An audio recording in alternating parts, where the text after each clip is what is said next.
Olá, Laís, boa noite. Boa noite, Amanda, Yane, namastê. Sejam todos bem-vindos, bem-vindas. Bom, para quem não me conhece, eu sou a Nádeja, né, professora de yoga. Faço parte aqui da Escola de Yoga de Teresina, juntamente com a professora Aline Ribeiro, que também é professora de yoga aqui da escola. Hoje nós teremos, hoje estamos no segundo dia da quinta semana holística com práticas integrativas aqui da Escola de Yoga de Teresina. Tem muita atividade acontecendo e ainda tem muita atividade para acontecer. Ainda estamos com inscrições abertas e você pode se inscrever através do WhatsApp da escola 98096157 DDD 86. Vai lá, se inscreve, ainda tem muita coisa boa para acontecer. E hoje nós teremos um convidado muito especial, que é o professor Alexandre Campelo. Né? Ele vai fazer aqui uma live aqui com a gente, esse bate-papo, com o tema Yoga e Cristianismo. Tô só esperando ele chegar, daqui a pouquinho a gente vai bater esse papo com ele.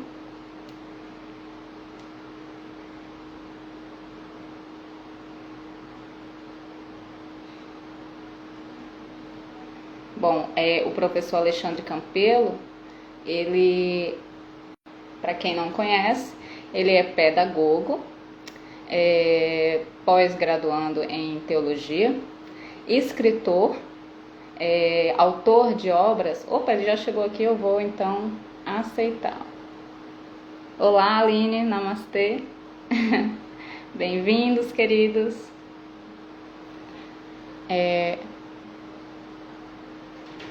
Alexandre, acho que você tem que me mandar um convite para participar.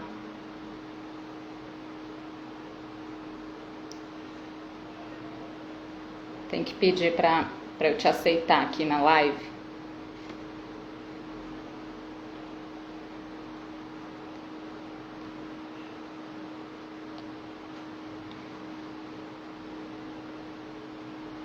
Bem-vindos, Ana, Valéria, sejam todos bem-vindos.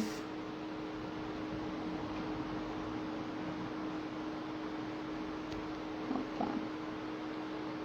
Aceitei aqui o professor Alexandre. Vamos aguardar um momento. Olá! Oi, Alexandre, boa noite. Nádeja. Namastê! E gratidão pela sua participação aqui conosco na Semana Holística. Gratidão pelo convite. Bom, eu vou apresentar primeiro o professor Alexandre, e aí a gente vai dar início à nossa live com o tema Yoga e Cristianismo. O professor Alexandre, ele é pedagogo, pós-graduando em teologia, escritor, né, com obras voltadas para esse diálogo interreligioso. Eu, inclusive, tenho, né, as obras do professor Alexandre, que é o Cristianismo Original e a Unidade das Cinco Religiões, Francisco, o Grande Yogi de Assis, e tem também o Encantador de Pessoas, uma viagem inebriante às histórias e ensinamento da Índia. O professor Alexandre também é Kriyaban, discípulo de Paramahansa Yogananda, e quem não conhece Yogananda, ele é o autor dessa obra aqui, ó, A Autobiografia de um Yogi, uma obra clássica da literatura espiritual e best-seller também desde a sua publicação em 1946, considerado pai do yoga no Ocidente. E o Alexandre também é cofundador da Escola de Yoga do Lago, lá em Brasília. Namastê, Alexandre. Namastê, né? Gratidão. Gratidão pelo convite de estar aqui na Escola de Yoga de Teresina novamente, né? Sim, uma participação muito especial. Então, vamos começar. Alexandre, eu gostaria de perguntar a você, para que você explicasse um pouquinho para a gente essa relação entre yoga e cristianismo, e qual a compatibilidade entre essas duas tradições. Essa é uma pergunta, inclusive, Nádeja, que um monge beneditino certa vez me fez. Na verdade, o meu primeiro livro foi esse aqui, ó, Jesus, o Cristo Yogi. Depois ele mudou para esse que você mostrou, que é o cristianismo original, né? Porque eu acrescentei páginas, então ele ficou um pouquinho mais grosso. Mas certa vez eu estava conversando com um monge beneditino sobre esse livro aqui, o Francisco, o Grande Iogue de Assis, e ele me fez a seguinte pergunta: Alexandre, Francisco de Assis foi um cristão, né? Foi um santo católico. Então, como é que você afirma que ele foi um iogue, né? Um grande iogue da Itália? De onde você tirou isso? E aí eu respondi a ele: irmão, uma dona de casa que prepara o seu pão, não é, com todo amor para os seus filhos, até para o seu esposo, ela entende de pão menos do que o padeiro, só porque ele tem um diploma. E ele sorriu e disse: não, ela sabe fazer pão da mesma forma. E aí eu respondi: bom, São Francisco de Assis talvez não conhecesse a palavra yoga, mas o que ele praticou em sua vida, quando nós estudamos a biografia de São Francisco, e até quando vamos a Assis, que é a terra dele, né? A terra onde ele nasceu, onde ele viveu, fica evidente que ele conhecia yoga, que ele praticou yoga, e o verdadeiro yoga, que é o yoga profundo. Porque hoje, quando falamos em yoga, a grande parte das pessoas pensam nos exercícios psicofísicos, não é, que são fundamentais para a saúde física, para a saúde mental, mas o yoga ele vai além do físico. Ele é um tripé, né? Como você mostrou para Mahansa Yogananda, o pai do yoga no Ocidente, ele afirmava: o yoga é corpo, ou seja, ele é físico, ele tem a parte física, a parte mental e a parte espiritual. E São Francisco de Assis conheceu a melhor parte, que é justamente essa parte espiritual, que é aquilo que Jesus, inclusive, afirmou quando os fariseus perguntaram a ele, né? Rabi, quando virá o reino? E Jesus afirmou: o reino está dentro de vós. Então, quando você olha para dentro, isso é yoga. Na prática de Hatha Yoga, que são os exercícios físicos, sempre no final tem ali pelo menos uns 10, 15 minutinhos de relaxamento, né, que é o Yoga Nidra, um pouquinho de meditação que você olha para dentro. E essa prática de você olhar para dentro e mergulhar no reino de Deus, como Jesus ensinou, era o que São Francisco praticava. Então, mesmo ele não conhecendo a palavra yoga, ele foi um yogi. Até quando você, em certos lugares ali, você vai subindo para São Damião, que foi uma das igrejas que ele reconstruiu, existe uma estátua dele em tamanho natural, do yogi, exatamente nessa postura, né, que é Padmasana, a postura do yogi em meditação. Está lá em Assis, tamanho natural. Ou seja, os franciscanos quiseram mostrar que São Francisco tinha esse conhecimento profundo. Inclusive, um dos primeiros êxtases de Francisco, porque ele era dito que ele era líder, né, na cidade de Assis, dos jovens. E havia uma brincadeira na época em que o líder ele ia atrás e a maioria dos jovens na frente, caminhando na frente, e o líder atrás. E o líder falava aos que estavam na frente: agora dê um pulo, e todo mundo tinha que pular. Agora para a direita, para a esquerda, e o líder ia falando o que devia ser feito, e os jovens iam, os que estavam na frente, iam obedecendo o líder. E Francisco ele sempre foi líder. Até que, em um determinado momento, quando ele retorna de uma batalha, ele foi para a guerra, e quando ele retorna, ele sofre uma transformação, uma metanoia, uma transformação interna, em que a consciência dele só adentrava, só olhava para dentro. E era já o êxtase, né, que os cristãos chamam de exíquia, que é quietude ou contemplação, que no yoga nós chamamos de samadhi, é a percepção interna dessa bem-aventurança dentro de nós. E ele lá liderando os jovens, de repente um silêncio. Silêncio total. O grupo que caminhava à frente olhou para trás: cadê Francisco? Sumiu. Francisco sumiu. Correram atrás: onde é que está Francisco? Onde é que está Francisco? Ele estava em um beco, sentado com os olhos fechados, em êxtase. Ou seja, em samadhi, em contemplação. E ali os jovens, sem saber o que estava acontecendo, um deles disse assim, primeiro eles falaram, Francisco, Francisco, Francisco, que nada, e ele lá parado. E aí um dos jovens disse, já sei, Francisco está apaixonado, quem é a donzela, Francisco? E aí, depois de um certo tempo que ele sai daquele êxtase, ele responde, sim, estou apaixonado. Ah, está explicado porque Francisco estava assim. Quem é a Felizarda, Francisco? E aí ele vai e diz, a mais bela de todas. Quem? A dama pobreza. A dama pobreza. Então, e quando você estuda a vida de todos os grandes iluminados, Santo Antão, né, o eremita, São Bento de Núrcia, que também foi um cristão, um iogue cristão, que foi encontrado inclusive dentro de uma caverna, já havia alcançado a santidade ali, em meditação profunda, já era um santo. Como ele alcançou a santidade? Meditando, Raja Yoga, praticando Raja Yoga, olhando para dentro. Quando foi encontrado na caverna, já era um santo. E ali tiraram ele dali com todo cuidado, claro, pediram que ele ensinasse.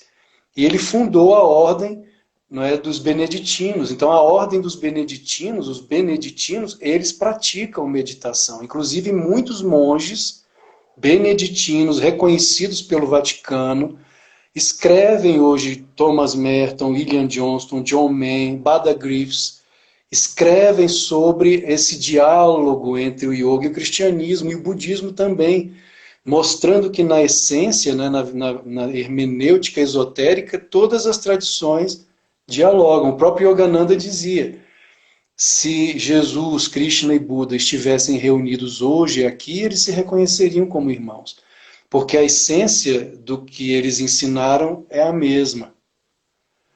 Perfeito, Alexandre. A gente fala, né? No yoga, a gente fala muito na questão do samadhi, né? Que é essa expansão da consciência, essa união com Deus. Jesus era chamado de Cristo o vivo. Buda era chamado de o desperto. Fala um pouco para a gente o porquê desses termos e como é que funcionam esses níveis de consciência. O Evangelho de Tomé, não é, que é considerado um apócrifo pela ortodoxia, e hoje grandes estudiosos afirmam que é o quinto evangelho, deveria ser o quinto evangelho, e inclusive alguns, como Elaine Pagels, afirmam que o Evangelho de Tomé, ele muito provavelmente inspirou os outros evangelhos que estão na Bíblia hoje, que são chamados evangelhos canônicos, Mateus, Marcos, Lucas e João. E esse Evangelho de Tomé, o Dídimo, ele afirma, ele fala o seguinte, Jesus o vivo. Isso é muito interessante porque no budismo, o Buda é chamado de o desperto, né? O Buda quer dizer o desperto, Jesus o vivo, Buda o desperto. Quer dizer, é o estado de consciência, é aquele ser que despertou, que está vivo para aquela outra realidade que o homem e a mulher comuns ainda não despertaram, ainda não perceberam. Então é a realidade do êxtase, a realidade do samadhi. Existe o eu consciente, o eu inconsciente, o inconsciente individual, o inconsciente coletivo, a superconsciência, como afirmam os yogis, a consciência de Vishnu, que seria, se nós fizermos uma analogia com a cristandade, a consciência crística, a consciência cósmica, que é o Nirvikalpa Samadhi, ou a consciência do Pai, né, celestial, que não deixa de ser também a consciência da Mãe Divina. E é nesse estado de samadhi que o santo católico, o santo cristão, ou o monge budista, ou o yogi, tem a percepção de Deus. Né? Quando a consciência se eleva pelo Sushumna Nadi, a consciência da Kundalini, da Shakti dentro de nós, e desperta a visão interna, você entra em samadhi, você se torna um vivo. Inclusive você desperta a glândula pineal. A glândula pineal ela libera um hormônio que é o Amrita. Amrita quer dizer imortalidade, ou néctar da imortalidade. Então esse Amrita é liberado em seu cérebro e você é, a partir desse momento, considerado um vivo ou um desperto. aquele que despertou, aquele que está vivo, vivo para essa outra realidade. A consciência se expande. O yogi, ele percebe que ele não é só o corpo, não é só as cinco coxas, né? Ou os três shariras, como se diz no yoga. Porque no yoga é considerado que nós temos 5 invólucros. É o invólucro físico, né, biológico, Annamaya Kosha, o invólucro energético, que é o Pranamaya Kosha, formado de prana, o invólucro mental, que é o Manomaya Kosha, o invólucro intuicional, né, da intuição, que é o Vijnanamaya Kosha, e o quinto, que é o Anandamaya Kosha, que é o corpo da bem-aventurança.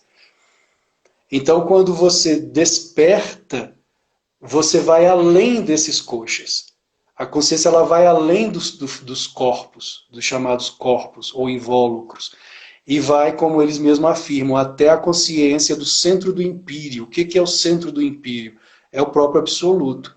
Então é aquilo que Moisés afirmou lá quando lemos o Antigo Testamento, que ele tem a visão de Deus e ele pergunta: quem é você? E Deus não tem nome. Então ele diz: eu sou o que sou. É aquilo que os yogis também afirmam. A única coisa que você pode dizer a respeito do absoluto é que ele é Sat Chit Ananda, ou seja, ele é o que é. Sat Chit Ananda, ser, Sat. Chit, consciência. E Ananda, bem-aventurança. Então ele é um ser consciente de si mesmo e bem-aventurado. Eu sou o que sou. Esse é o nome dele. Essa é a percepção do êxtase, do samadhi, que é a meta do yogi, que é a meta, na verdade, do cristão, é a meta do judeu, é essa percepção do absoluto. E nesse sentido você percebe a unidade entre as tradições, né, entre as religiões. Sim.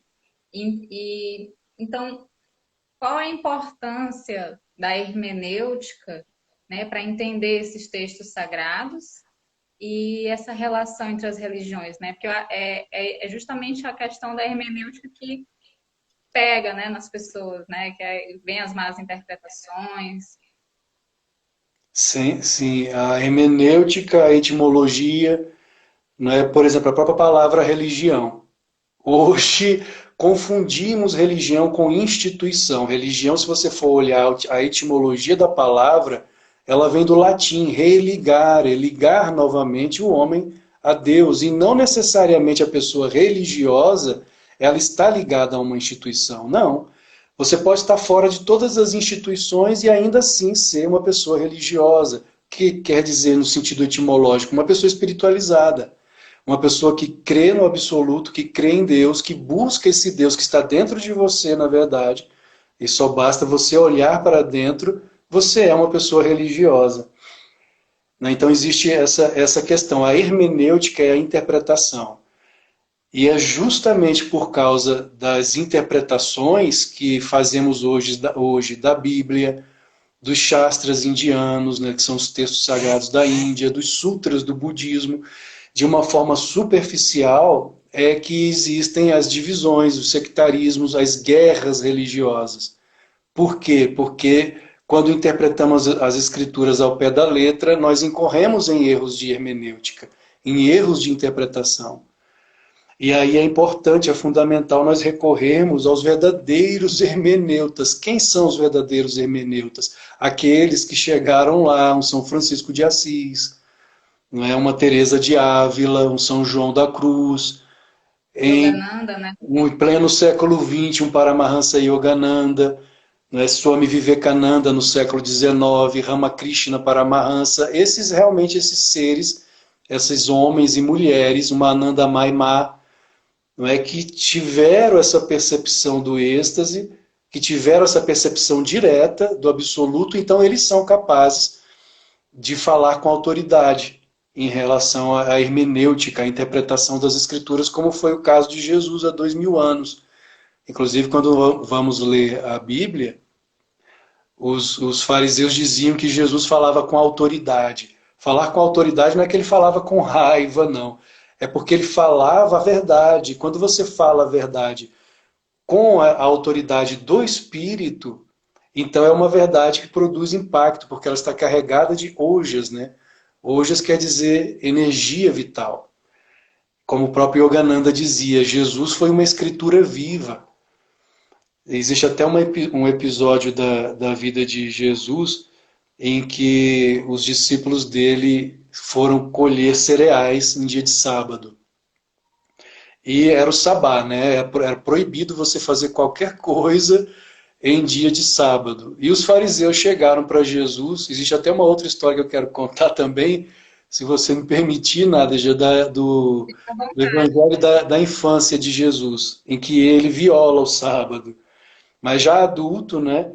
Os fariseus questionaram a ele: você não está vendo que os seus discípulos estão colhendo cereais em dia de sábado? Você não sabe o que pode acontecer com seus discípulos, que eles podem ser apedrejados, porque é proibido fazer qualquer coisa no dia de sábado. E Jesus vai e responde: vocês não leram o que está escrito nas Escrituras? Que Davi e os seus, em dia de sábado, dentro do templo, eles estavam com fome e comeram da oferta que estava sobre o altar? O sábado foi feito para o homem, não o homem para o sábado. Né? Ou seja, Jesus foi o autêntico intérprete, o autêntico hermeneuta das Escrituras, o iluminado, aquele que está vivo, cuja consciência está viva, está desperta, e ele é capaz, então, de interpretar melhor do que qualquer rabino, né, de sua época, o que estava nas Escrituras, como um Paramahansa Yogananda, um Swami Vivekananda, um Ramakrishna, são os melhores intérpretes hermeneutas do que qualquer monge hindu em relação aos Shastras indianos e também em relação aos outros textos de outras tradições, como foi o caso de Yogananda, que ele não interpretou só o Bhagavad Gita hindu, né, a Bíblia dos hindus. O Bhagavad Gita é a canção do Senhor, né, o diálogo, o famoso diálogo entre Krishna e Arjuna. Yogananda fez toda a interpretação do Bhagavad Gita, mas também da Bíblia. É a segunda vinda de Cristo. Paramahansa Yogananda, ele faz a interpretação de todo o Novo Testamento. E ele fala também, não só do Novo Testamento canônico, mas dos evangelhos apócrifos. E aí ele conta a respeito de um evangelho da infância de Jesus, e que Jesus, já desde criança, ele já tinha costume de violar o sábado. E num desses evangelhos da infância, é dito que Jesus estava brincando, uma criancinha brincando à beira do rio, fazendo bonequinhos pegava assim a terra e modelava passarinhos. E ele foi modelando passarinhos num dia de sábado, já desde criança provocando os fariseus ortodoxos, na divisão ortodoxa. E aí os fariseus chegaram para José, né, o pai de Jesus, e falaram para ele: ó, teu filho está brincando dia de sábado, fazendo bonecos, passarinhos de barro um dia de sábado, você não sabe que não pode? E José foi lá chamar a atenção da criança, né, de Jesus. Jesus então olhou para os bonequinhos, passarinhos de barro, e falou aos passarinhos: voem! Voem! E os passarinhos criaram vida e voaram. Então, desde criança, ele já não seguia a ortodoxia. É claro que a ortodoxia... Não era uma criança como outra, né? Não era uma criança Não, normal. de jeito nenhum. É como nós lemos as histórias de Krishna. Krishna também era assim, poderoso. Inclusive, existe uma passagem do Srimad Bhagavatam, né, das histórias de Krishna, que achou da sua mãe, ela vê o bebê Krishna comendo terra, enchendo a boquinha de terra, com a boca cheia de terra. E aí ela fica assustada. Alguns acham que era ghee, que era manteiga, porque ele adorava ghee. Ela fica assustada e corre para abrir a boquinha dele para ver se não ia se engasgar. E quando ela abre a boca da criança, como ele é um avatar, né, uma encarnação divina, como Jesus é um avatar, ela não vê terra na boca da criança. Ela vê o cosmos, o universo, as estrelas. e ela, a própria terra, e ela própria lá na terra abrindo a boquinha da criança. E ela assustada com aquela visão cósmica, ela entrou realmente em êxtase, em samadhi, né? Quando ela volta assim, ela agarra o bebezinho no colo, abraça ele, não, eu só quero a sua imagem como bebê. Na verdade, Aham. os pais de Krishna já sabiam que não era uma criança qualquer, como Jesus não foi também uma criança qualquer, como Buda, né, desde o nascimento não foi uma criança qualquer. As histórias, a biografia do budismo, da história de Buda, narra isso desde o nascimento do Buda. Né, quando o Senhor Buda nasce, onde ele pisava surgiam flores de lótus, e ele totalmente já consciente, ele aponta para o alto e para baixo, realmente um avatar, uma encarnação divina, e diz: entre o céu e a terra não há ninguém mais nobre do que eu. Era a própria consciência nirvânica, a consciência cósmica, falando por meio do bebê Siddhartha Gautama, o Buda. E essas falas, né, todos eles falaram de certa forma, né, Jesus, Yogananda, de forma diferente, né, o Buda falou dessa forma, Jesus Cristo também, antes de ser crucificado, ele traz essa tradição do Oriente, Uhum. na verdade. Sim, e cada um trouxe. É como se você falasse a respeito de uma mesma verdade, um mesmo cristal. Pega um cristal, né? Ele tem várias faces. Então a Nádeja, ela pega um cristal, ela está olhando para o cristal nesse lado. Eu estou olhando para o cristal do outro lado. Se tiver uma terceira pessoa deste lado de cá, ela vai olhar o mesmo cristal de um outro lado e assim por diante. Então cada um vai falar a respeito da mesma verdade, mas do seu ponto de vista, da sua época, né, daquilo que ele absorveu, daquilo que ele mesmo traz e da própria cultura. Mas se você tem a hermenêutica esotérica, que é essa que o próprio Yogananda nos traz, que Ramakrishna também trouxe, se você tem esse conhecimento esotérico, você consegue colocar tudo o que foi falado, os Shastras indianos, os Sutras do budismo, a Bíblia cristã, o Antigo Testamento da Bíblia e outros textos de outras tradições, você consegue colocar lado a lado e você vai ver que na essência eles estão falando a mesma coisa, a mesma verdade. Existe uma passagem também em que Jesus fala com Nicodemos, né, o sacerdote fariseu, e o Nicodemos questiona Jesus como era possível o homem nascer novamente, ou seja, entrar no ventre da mulher e vir à vida novamente.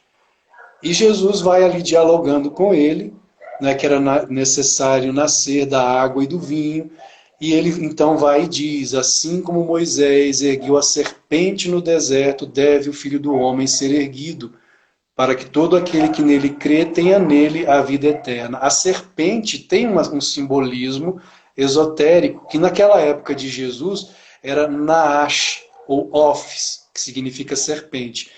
E os ofitas eram cristãos, né, que vieram um pouco depois da passagem de Jesus, e que adoravam a serpente não como um elemento negativo, porque ela tem os dois lados. Tudo isso é questão de hermenêutica, de interpretação de conhecimento. Ela tem o lado negativo, que é justamente a Kundalini, quando ela está caída dentro de nós, e é por isso que a Bíblia fala da serpente que tentou Adão e Eva, é a energia caída dentro de nós. Mas ela também tem o lado divino, que é quando ela ascende dentro de nós e nos leva a essa percepção da iluminação, ao estar vivo, ao estar desperto novamente, e que era adorada pelos ofitas. Hoje, grandes estudiosos afirmam que os ofitas foram os autênticos cristãos. Os gnósticos daquela época foram os verdadeiros cristãos. Então, é tudo questão de interpretação. Eles praticavam a meditação, eles tinham essa conexão mesmo da meditação, né? E houve essa divisão, né? De ortodoxia Houve. e os gnósticos. Houve, a partir do concílio de Nicéia, em 325, né, depois de Cristo, houve essa fragmentação em que os gnósticos, Hoje, grandes estudiosos, como falei, consideram os gnósticos cristãos os verdadeiros cristãos, mas ali houve um rompimento em que a ortodoxia, na verdade, antigamente eram os proto-ortodoxos, que se tornaram os ortodoxos, passaram a dominar a igreja. Isso com o apoio do imperador Constantino, né, na época. E os gnósticos que detinham todo esse conhecimento esotérico, místico, profundo, passaram a serem chamados de hereges. E o que eles escreviam era pura heresia, considerado heresia pela igreja. Aí a própria igreja católica ortodoxa oriental hoje ainda traz alguns desses conhecimentos, inclusive símbolos, como é o báculo, por exemplo. Né? O báculo é o cajado do patriarca da igreja católica ortodoxa, em que você vê o caduceu de Hermes. O caduceu de Hermes é a representação simbólica da Kundalini, que é o Sushumna Nadi, que passa no centro da coluna vertebral, com as duas serpentes, Ida e Pingala, subindo. Então isso está lá na Igreja Católica Ortodoxa Oriental, que também se dividiu da Igreja Católica Romana, mas é cristã. É tão cristã quanto é a Igreja Romana. É tudo questão de interpretação, de hermenêutica.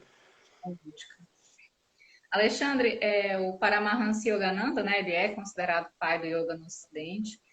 E quando ele veio aqui, no caso para os Estados Unidos, tanto as pessoas quanto os discípulos que tiveram esse contato com ele falavam que ele não era um homem comum. E ele também ele chegou a ter um encontro tanto com a Teresa Neumann, né, uma mística católica alemã estigmatizada, e também com o Padre Pio de Pietrelcina, que é considerado um santo católico.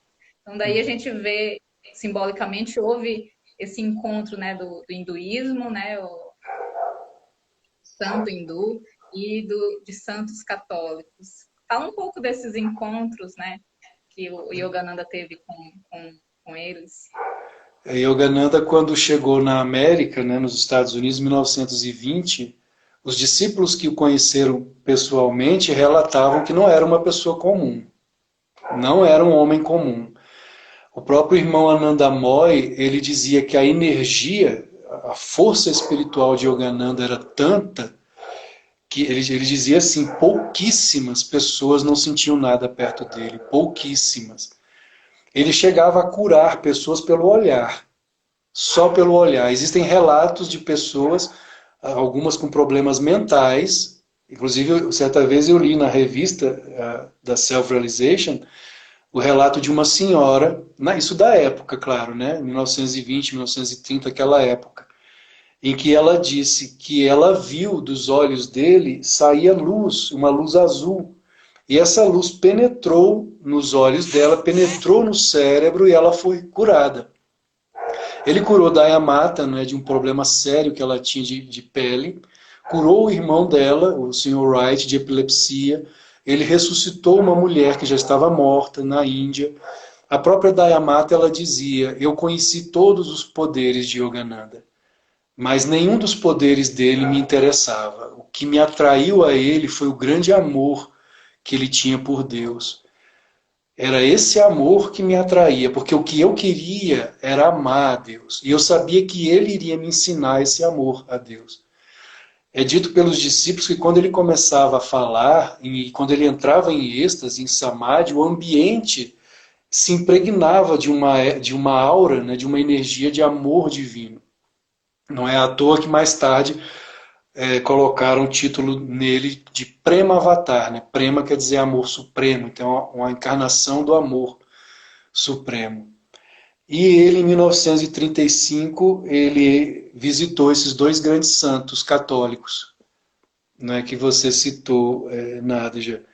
Teresa Neumann, a mística católica estigmatizada, e o Santo Padre Pio de Pietrelcina. E os dois receberam Yogananda de forma muito semelhante. O Padre Pio parece que ele estava sobre um lugar alto, e como ele também era um iluminado, né, católico, ele era onisciente, como Yogananda foi onisciente, a multidão cercava o padre. Então, todos os dias era aquele número grande de pessoas querendo a bênção do padre, e ele falava coisas a respeito da vida das pessoas que elas queriam estar ali para saber, né? Graças à onisciência dele. Ele estava em um lugar alto quando Yogananda chegou, e ele disse: abra um espaço para o homem de Deus. Quando Yogananda estava chegando ali para visitar o Padre Pio na Itália. E depois Yogananda foi visitar a Teresa Neumann, que foi essa mística estigmatizada. Ela tinha os estigmas de Jesus, né? Inclusive, o corpo dela todo sangrava.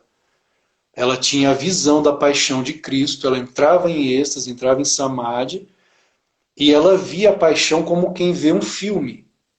Todo o sofrimento de Jesus passava na mente dela como um filme. Yogananda quis conhecê-la e foi à Baviera, à Alemanha, também visitar a Teresa Neumann.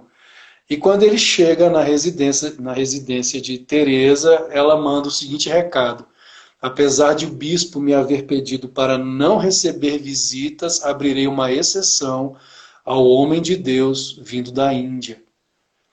E ela então recebe Yogananda não como um hindu, não como um estranho, mas como um amante de Deus.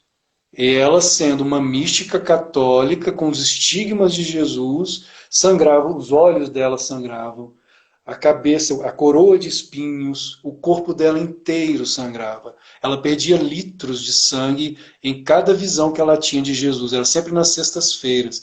E Yogananda chegou justamente no dia de uma dessas visões dela. E ele presenciou isso.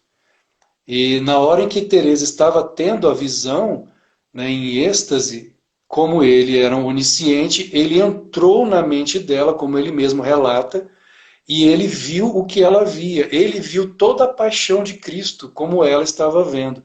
Inclusive, eu fiquei sabendo mais tarde, por um amigo meu que foi embaixador na Alemanha, e é também discípulo de Yogananda, inclusive foi quem fundou o grupo de meditação da Selfie de Brasília, o Marcelo, muito querido nosso. Ele me contou: Alexandre, quando eu estive lá na Alemanha, eu visitei a casa de Teresa Neumann. Hoje é um museu.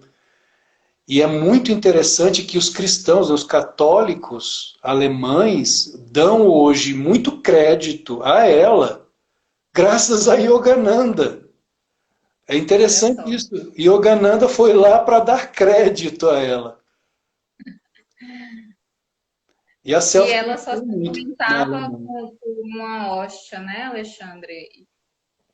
Ela Era a só se única coisa. alimentava de uma hóstia, nada mais. Era a única, tinha que ser uma hóstia consagrada, nada mais.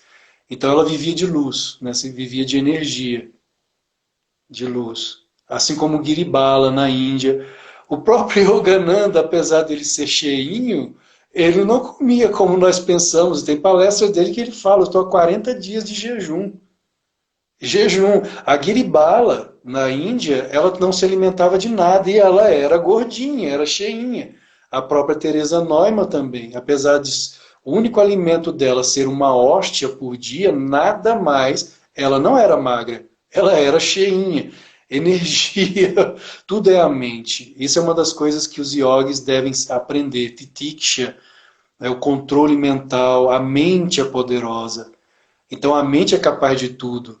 Ah, eu não consigo isso, não consigo aquilo outro. É a sua mente. Observe a sua mente. Você é co-criador. O universo não foi criado pela inteligência cósmica sozinho. Ele criou, mas nós somos co-criadores. Por isso que a Bíblia também afirma: sois deuses. Sois deuses. Inclusive, é uma das coisas que Yogananda falava.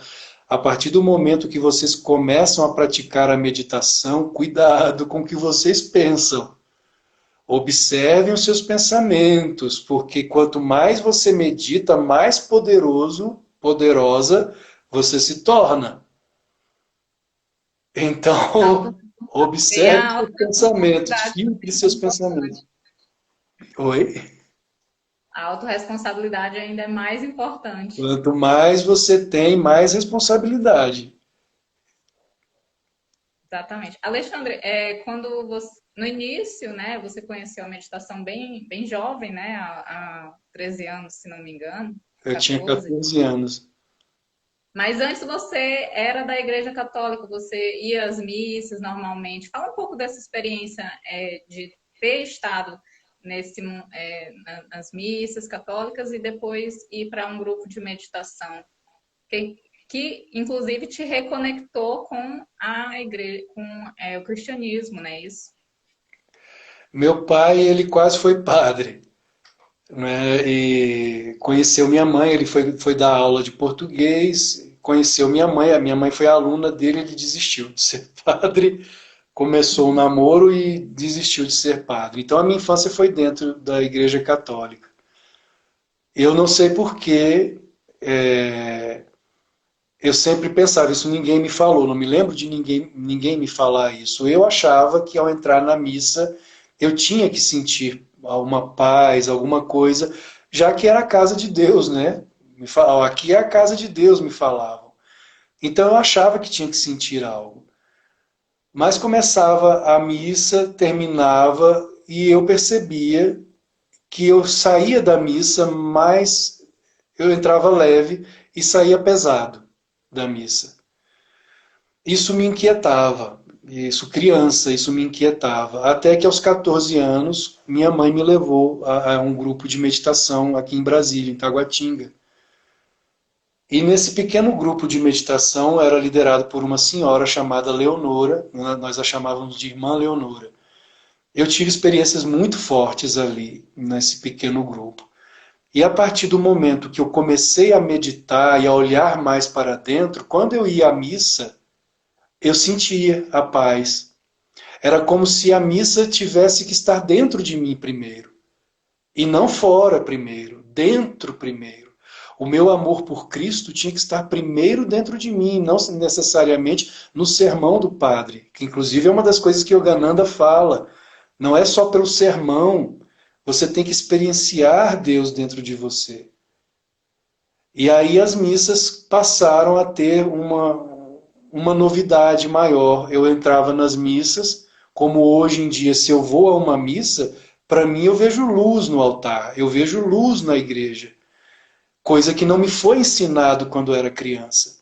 E se isso não é ensinado da forma correta, você vai para a missa, como era o meu caso, achando que iria sentir a presença de Deus, mas faltava algo. Faltava algo. E que algo era esse? Olhar para dentro. Então eu comecei a perceber que a missa tem sim uma presença divina, tem sim a presença de Jesus ali, tem sim a presença dos anjos, mas para que você seja sensível a isso, você primeiro tem que mergulhar dentro do paraíso que está dentro de você.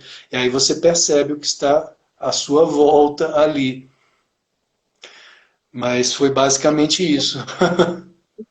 Você observa, né, os escritos, inclusive de santos católicos, eles também falam isso, né? Teresa de Ávila, ela falava, recolhe os seus sentidos para dentro como se fosse uma tartaruga, né? Então ela sempre ensinou a gente a olhar para dentro e a meditar, né? Então os santos católicos, cristianismo, os santos do Oriente também, eles falam a respeito da meditação, né? Os gnósticos, eles eram contemplativos, eles olhavam para Uhum. dentro, praticavam a meditação. Então, isso está presente também no cristianismo, né? A meditação, Totalmente. em todas Totalmente. as grandes religiões. É o lado contemplativo da igreja, né, da cristandade, que Jesus ensinou e que durou até o Concílio de Nicéia, como falei, 325 depois de Cristo, que eram os gnósticos, e a partir de 325 para cá foi considerado herege, apesar de que a igreja ainda conseguiu manter parte deles. Né? Então, quando você fala nos contemplativos da igreja, que são os beneditinos, os trapistas, né, os franciscanos, eles ainda têm parte do yoga, dessa visão gnóstica dentro deles. Eles ainda praticam, né, a meditação, que a ortodoxia perdeu. A própria Teresa de Ávila, ela foi muito perseguida pelos chamados teólogos censores, porque quando ela escrevia sobre meditação, né, para as carmelitas, eu tenho o calhamaço dos livros dela aqui. Inclusive, ela cita a alma como um castelo de cristal com 7 moradas. né? E você pode experienciar Deus de 7 formas diferentes. O que é isso? São os chakras. São os centros de Sete, energia. Os 7 sete chakras. candelabros de Os ouro, né? Que a 7 gente vê. candelabros de ouro do Apocalipse. Exatamente. E a gente vê essa conexão, né, dos textos sagrados, que falam de uma coisa só, né, dessa união, esse olhar para dentro e essa união com Deus, que esse é o verdadeiro despertar, o samadhi, o nirvana, né, e é incrível. É a meta do Ver yoga. essa profundidade da tradição do yoga é muito mais profundo do que só asa. É. O asana é apenas a parte superficial do yoga. Se você aprofundar, não tem fim, como Ramakrishna dizia. Não tem fim. Pega até pela literatura, né? Os Shastras indianos. É de uma profusão inacreditável. Só para termos uma ideia, só o Mahabharata, que é o maior épico, né, do mundo, na verdade. Não é só o maior épico da Índia, é o maior épico do mundo. São 5.000 páginas. 5.000 páginas, 100.000 parelhas de versos. Então é algo que não tem fim. Não tem fim. Precisamos de algumas vidas ainda para terminar.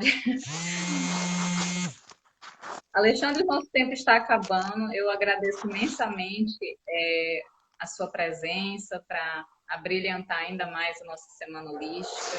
Gratidão por compartilhar todo esse conhecimento, né? E se você quiser falar mais alguma coisa, né, para concluir nossa live, fique à vontade também. Eu que agradeço, Nádia, pelo convite. É uma alegria estar aqui com vocês na Escola de Yoga de Teresina. E é isso, yoga não é só asana, yoga é algo muito mais profundo. Quando nós buscamos só a parte física, nós só temos um dos 3 pés. Então é como se estivéssemos, se caminhássemos bambo, né? Faltando outras 2 pernas. É como se nós tivéssemos 3 pernas e não 2. Não uma só, não 2, mas 3. É o físico, é como o próprio Yogananda afirmava, saúde física, desenvolvimento mental e realização espiritual. Então são os Amém. 3. Aí nós somos completos, né? O físico, o mental e o espiritual. E o ser humano ele é quadridimensional, né? Biopsicossocial e espiritual. Então não podemos, né, ter essa visão limitada a respeito do ser humano. E a nível esotérico, yoga e cristianismo são partes de uma mesma verdade profunda. Não devemos separar as tradições. Cristianismo é isso aqui, yoga é isso aqui, budismo é isso aqui. Não, olhe de forma mais profunda e você verá que a verdade é uma só e Deus é um só e está dentro de nós, em primeiro lugar. Está em toda parte, é como consciência cósmica, mas primeiro dentro de nós. Somos deuses e somos filhos dele. Gratidão, Exatamente. Nádia. Gratidão, Alexandre. Gratidão pela amizade divina e por compartilhar esse conhecimento conosco. E até uma próxima, quem sabe. Até. Namastê. Namastê. Tchau, tchau a todos e gratidão pela presença de todos. Fiquem ligados que ainda tem muita programação da Semana Holística. Inscrevam-se.